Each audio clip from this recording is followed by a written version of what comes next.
राधे राधे और जय श्री वामन देव भगवान की। वामन देव भगवान की जय हमने इसलिए करी क्योंकि हम वामन भगवान के अवतार के बारे में सुन रहे हैं। और वामन भगवान का अवतार किस तरीके से हुआ था ये हमने आपको कल बताया था। यदि आपने कल की कथा नहीं सुनी है तो पहले उसे जरूर सुन लीजिएगा, क्योंकि आज की कथा उसके आगे की है। वामन भगवान का अवतरण सुनना तो आवश्यक है, क्योंकि सारे भगवान, हमारे नारायण भगवान ने कौन कौन से अवतार लिए थे, उन सभी अवतार को यदि आप सुन लेंगे तो आपको हर अवतार से एक न एक शिक्षा तो जरूर मिलती है। उसे ग्रहण करना अति आवश्यक है। तो चलिए आज के दिन की शुरुआत करते हैं श्रीमद् भागवत के 8वें स्कंद के 29वें अध्याय की। बहुत जल्दी हम 10वें स्कंद पे पहुंचने वाले हैं, क्योंकि 10वां स्कंद मेरे मुंडी मनोहर, मेरे कृष्णा का जीवन वृतांत करने वाला है। और उससे मनमोहक स्कंद श्रीमद् भागवत में और कोई नहीं है, क्योंकि वो रस से भरा हुआ स्कंद है। मानिएगा, यदि आपने 10वें स्कंद को ध्यान से सुना तो आपको कृष्णा से प्यार हो जाएगा। आगे करते हैं दिन की शुरुआत। अभी तो हम 8वें स्कंद पे हैं, तो इसलिए लालसा मैं आप में जगाए रखता हूं कि अब 10वां स्कंद आने वाला है, परंतु पहले बाकी अवतारों का तो बारे में जरूर सुन लें, उसके बाद कृष्ण अवतार पे आएंगे।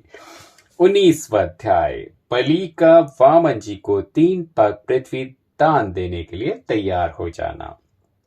सुखदेव जी बोले, हे परीक्षित, यह बात वामन जी से सुनकर राजा बलि ने कहा, बहुत अच्छा, अपना चरण आप आगे लाइए, मैं उसे धोकर 3 पग भूमि आपको संकल्प दूं। वामन जी ने अपना पांव आगे बढ़ाया और राजा बलि ने उनका चरण धोकर वह जल अपने शेरवा आंखों में लगा लिया और धूप दीपादिक से उन चरणों की पूजा करके अपनी स्त्री से संकल्प करने के वास्ते जल मांगा। जब रानी विंध्यावली गंगा जल की झारी उठा लाई और राजा 3 पग पृथ्वी दान देने के वास्ते तैयार हुए, तब गुरु शुक्राचार्य अपने ज्ञान से वामन जी को पहचान कर उठे और राजा बलि के पास जाकर कान में कहा, हे राजन, तुमने इनको शायद नहीं पहचाना। इन्हें छोटा सा ब्रह्मचारी मत समझो। यह आदि पुरुष भगवान देवताओं की सहायता करने के वास्ते वामन अवतार धरकर आपका राज्य लेने के लिए आए हैं। 3 पग दान देने के बहाने, दान लेने के बहाने तीनों लोक लेकर देवताओं को दे देंगे।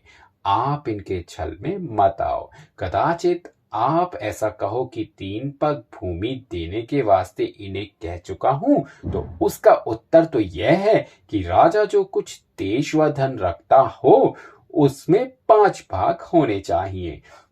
1 भाग धर्म के लिए, दूसरा यश के लिए, तीसरा अपने प्रयोजन के लिए, चौथा स्त्री व पुत्र के लिए और 5वां सेवकों के लिए होता है। इसलिए 5वां भाग अपने देश व धन में दान करना उचित है। यही बात वामन जी से कह दो, नहीं तो अपने 2 पग में 14 भुवन नाप लेंगे और तुम तीसरा पग भूमि नहीं दे सकोगे। धन जाने व गौ ब्राह्मण की भलाई होने के स्थान पर झूठ बोलना अधर्म नहीं होता। इसलिए आप अपने वचन से फिर जाओ, आपको पाप नहीं होगा। यह बात सुनकर राजा बलि ने 4 घड़ी तक विचार किया कि शुक्र गुरु का कहना ना मानना मेरे वास्ते अच्छा नहीं मालूम होता, और ब्राह्मण जी से बात हार कर अपना वचन छोड़ देना उससे भी अधिक निषिद्ध है। उन्हीं नारायण जी ने हिरण्यकशिपु मेरे परदादा को, जिन्होंने मुंह मांगे वरदान ब्रह्मा जी से पाए थे, मार कर राज्य छीन लिया। वही त्रिलोकीनाथ मेरे घर आकर 3 पग पृथ्वी भिखारी के समान मुझसे दान मांगते हैं। इसलिए मुझको अपना राज्य, धन व प्राण इनके ऊपर निछावर कर देना उचित है। कदाचित मैं शुक्र गुरु की आज्ञा अनुसार अपना वचन छोड़ दूं तो इनमें यह भी सामर्थ्य है कि मुझे मारकर मेरा सब राज्य व धन छीन ले। जो नारायण जी की इच्छा होगी वही होगा, उसमें तिल भर भी घट पड़ नहीं सकता। इसलिए जो मैंने 3 पग पृथ्वी दान देने का वचन किया है उससे फिरना ना चाहिए। कितना अच्छा विचार राजा बलि के दिमाग में उस वक्त आया। देखिए, दान देना सबसे बड़ा धर्म है।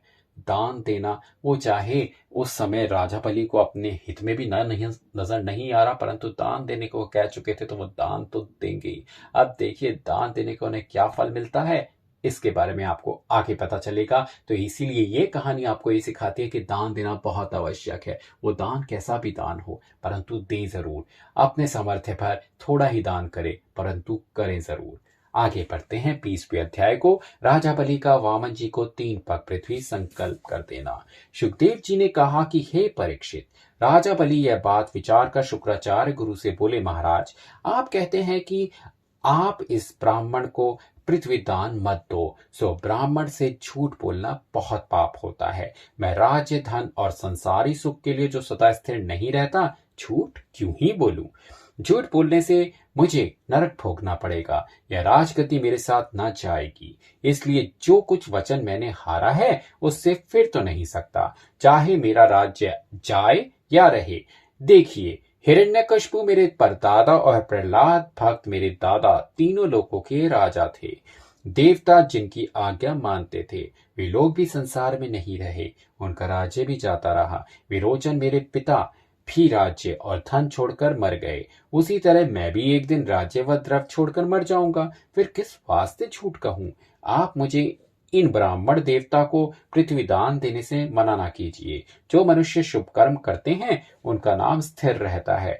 कोई जीव सदा अमर तो नहीं रहता। देखो दधीची ने इंद्रादिक देवताओं के लिए अपने शरीर की हड्डी उनको दे डाली। राजा शिबी ने कबूतर का प्राण बचाकर उसके बदले अपने अंग का मांस काट दिया। सो आज तक इन लोगों का यश संसार में छा रहा है।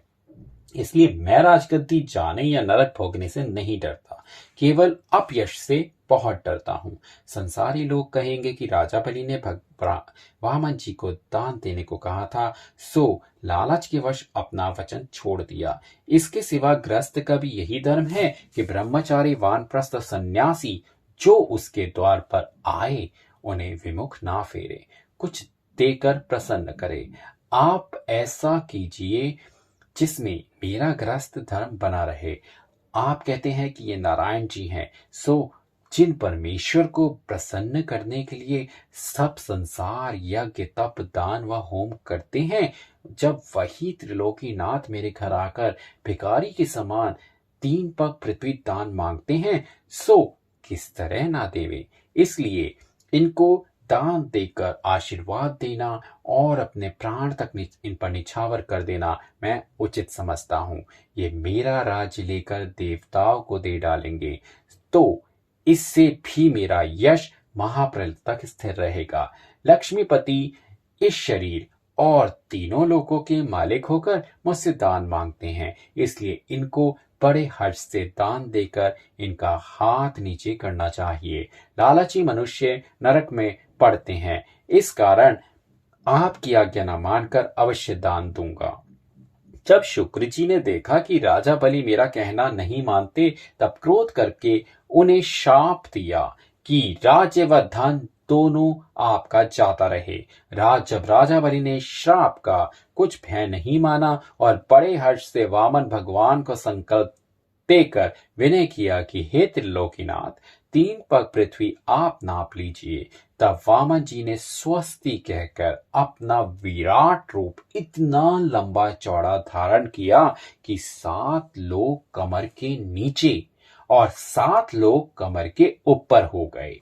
उस रूप में सारा ब्रह्मांड और देवता दैत्य मनुष्य पर्वत समुद्र नदी वन आकाश पाताल आदि तीनों लोकों की वस्तुएं दिखलाई देने लगी। शंख चक्र गदा पद्म उनके हथियार, गरुड़ जी नंद व सुनंदादिक 16 पार्षद अपना अपना रूप धारण किए किरीट कुंडुल मुकुट चढ़ाऊ पहने वहां आकर प्रकट हो गए। जामवंत भालू ने 21 परिक्रमा विराट रूप की लेकर वामन जी की दोहाई फेर दी।